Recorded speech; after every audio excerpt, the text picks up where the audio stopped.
पहला नाम जिसे परमेश्वर ने जीवन की पुस्तक से मिटा दिया। बाइबल जीवन की पुस्तक के बारे में बात करती है। वह स्वर्गीय रिकॉर्ड जहां बचाए गए लोगों के नाम लिखे हैं। एक शाश्वत पवित्र पुस्तक जिसकी रक्षा स्वयं परमेश्वर करते हैं।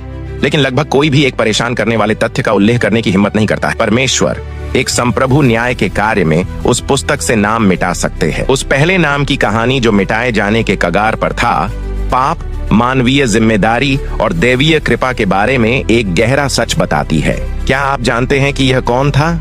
यह वर्जित फल खाने के बाद आदम नहीं था, और न ही यह कैन था, अपने भाई का खून बहाने के बाद। यह कहानी निर्गमन की पुस्तक में इजराइल के लोगों के सबसे अंधेरे क्षणों में से एक में मिलती है। जब मूसा सीने पर्वत पर आग, बादल और महिमा में लिपटा हुआ 10 आज्ञाएं प्राप्त कर रहा था, तब लोगों ने अपना धैर्य खो दिया। उन्होंने सोना पिघलाया, एक बछड़ा खड़ा किया और एक निर्जीव मूर्ति के सामने दंडवत किया। मूर्ति पूजा ने छावनी को भर दिया।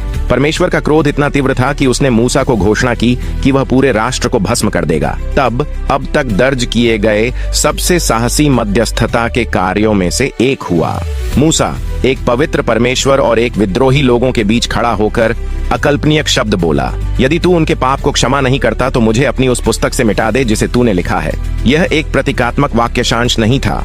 मूसा अपने लोगों को बचाने के लिए अपने स्वयं के अनंत उद्धार को छोड़ने के लिए तैयार था। प्रेम, समर्पण और बलिदान का वह स्तर आज भी कंपा देता है। परमेश्वर ने मूसा की सुनी और लोगों को क्षमा कर दिया, लेकिन उसने एक दिव्य सिद्धांत स्थापित किया जिसे अनदेखा नहीं किया जा सकता। निर्गमन 32:33 में उसका जवाब इसे स्पष्ट करता है, जो मेरे विरुद्ध पाप करेगा उसी को मैं अपनी पुस्तक से मिटा दूंगा। पहला नाम जो मिटाया जाता है वह किसी विशेष व्यक्ति का नहीं है, बल्कि उसका है जो पश्चाताप करने का अवसर होने पर एक अंतिम और लगातार विद्रोह चुनता है। परमेश्वर सनक में नहीं मिटाता, यह मनुष्य ही है जो अपने निर्णयों से कलम उठाता है और अपना नाम काट देता है। यह पूरी तरह से दृष्टिकोण बदल देता है। उद्धार एक बहुत बड़ा उपहार है, लेकिन यह कोई खेल नहीं है, यह अनुग्रह है। हाँ, लेकिन यह जिम्मेदारी भी है।